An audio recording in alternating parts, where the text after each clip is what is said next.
Muito bem, continuando aqui, vamos ver a questão da atualização do certificado digital, né? Então, nós temos aqui um método post, que não tem nenhum parâmetro de URL. O nome dele é atualizar certificado. Tá, certificado, né? Atualizar certificado. Pronto. Daí ele recebe aqui o certificado como uma string, porque nós vamos receber o certificado aqui em base 64, tá? Nós vamos enviar no cabeçalho a senha, a gente chamou de hash registro, né? É um request header. E recebemos também o CNPJ como um request header, tá? Legal. Daí, ó, nós chamamos o método atualizar certificado lá do service, passando o certificado, né, a string zona em base 64, a senha e o CNPJ. E depois a gente retorna uma mensagem, certificado atualizado com sucesso, tá? Vamos ver então o que acontece aqui nesse atualizar certificado. Ó. Bom, a primeira coisa que eu faço é consultar se existe a empresa com base desse CNPJ aqui, né? O cara passa um CNPJ aqui, será que essa empresa existe? É o que eu estou fazendo aqui no começo, tá? Se a empresa existir, eu encerro a CBR Monitor, chamando aquele método QTask, tá?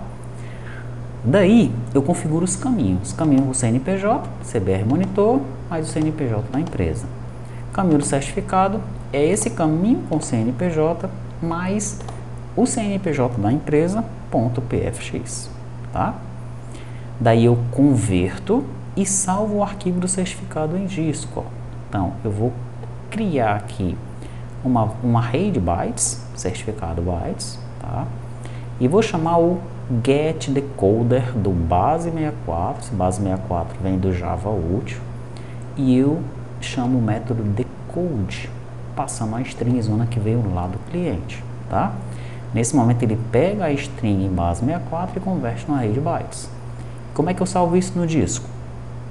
Eu chamo um file output stream, passando o caminho do arquivo certificado, que na verdade é o caminho e o nome do arquivo, .write. E no write eu passo os bytes aqui, ó, do certificado, tá? Então com essas duas linhas eu salvo o arquivo do certificado em disco, que ele, ó, aqui, tá? Ele vai ficar lá com o CNPJ da empresa .pfx.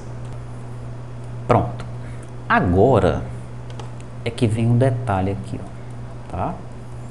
Eu tenho que colocar dentro do arquivo .ini o caminho do certificado e a senha dele. O caminho do certificado e a senha dele, tá? Só que essa senha aqui, ó, isso aqui não é a senha do certificado da T2TI, tá? Essa senha aqui, ela tá cifrada. Meu objetivo inicial era pegar o método que cifra essa senha lá no Lazarus, porque o CBR Monitor é feito no Lazarus, né? E emular, criar um método igual lá no Dart, na nossa aplicação cliente. Então essa senha já subiria cifrada, tá certo?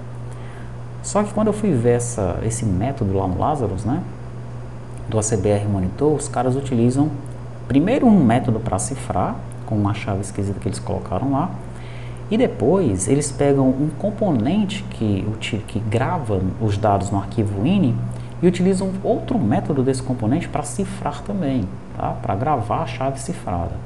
Então são dois métodos utilizados, tá? A complexidade ficou grande para colocar isso daí lá no nosso Dart, tá? Devido ao tempo, né, eu desisti dessa ideia, tá?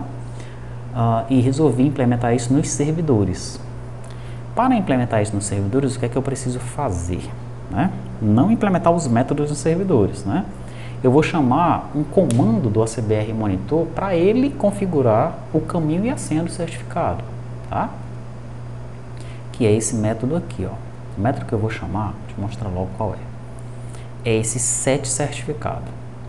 Daí para ele eu passo o caminho do certificado e a senha, tá bom?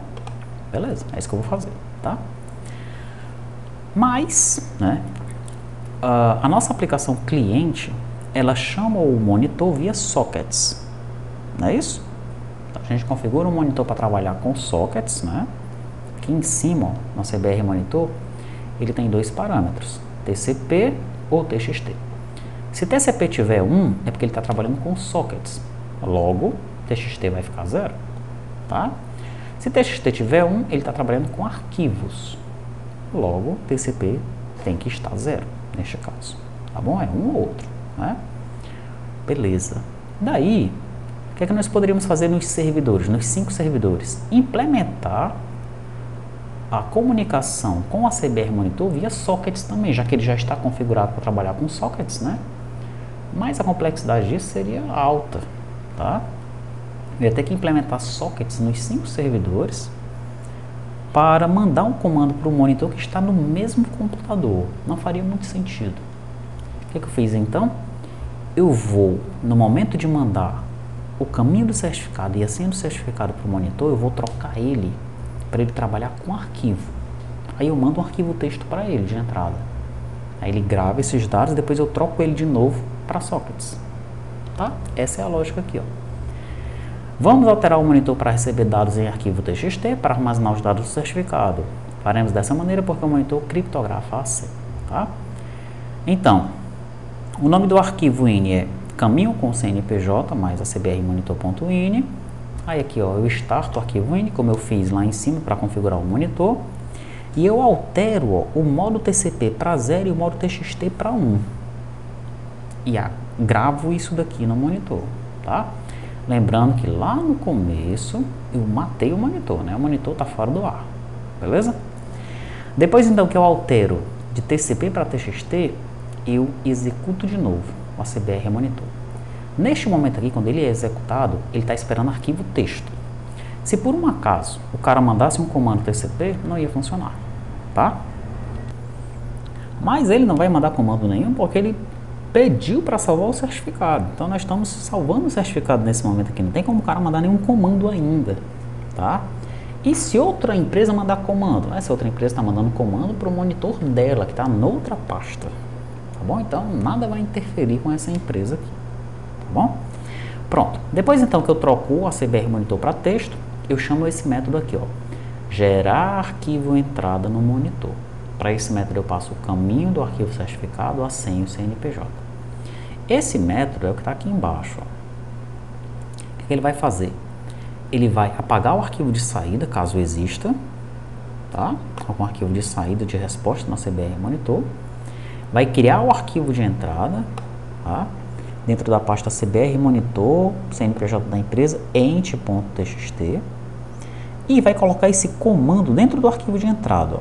nfe.set certificado, caminho do certificado e senha. Beleza? Quando esse cara aparece lá na pasta do CBR monitor, ele lê esse arquivo e altera o CBR monitor.ini com o caminho do certificado e a senha. Aí quando ele coloca a senha, ele faz lá a mágica dele para colocar a senha criptografada do jeito que ele quer, né? Dentro dos parâmetros especificados por ele lá, tá bom? Depois então que eu chamo este comando, o que é que eu faço? Eu fico esperando pelo arquivo SAI, tá? Porque se eu chamar aquele comando e não ficar esperando pelo arquivo SAI, ele vai vir para cá direto e aí alguma coisa pode dar errado, tá?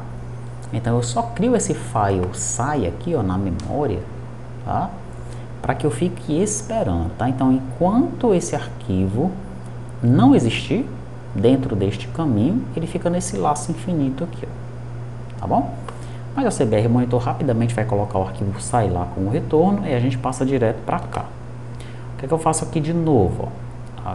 Não de novo, né? É bem parecido com o que eu fiz lá em cima. Eu vou alterar o ACBR monitor.ini, agora passando TCP para 1 e TXT para 0. Vou colocar ele para socket de novo. Legal? E gravo isso daí no arquivo ini. Daí finalmente eu mato a CBR monitor e executo ele de novo.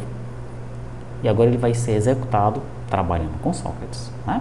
Daí quando o cara mandar lá o primeiro comando dele, a primeira nota, vai dar certo. Porque agora ele está preparado para trabalhar com sockets. Beleza?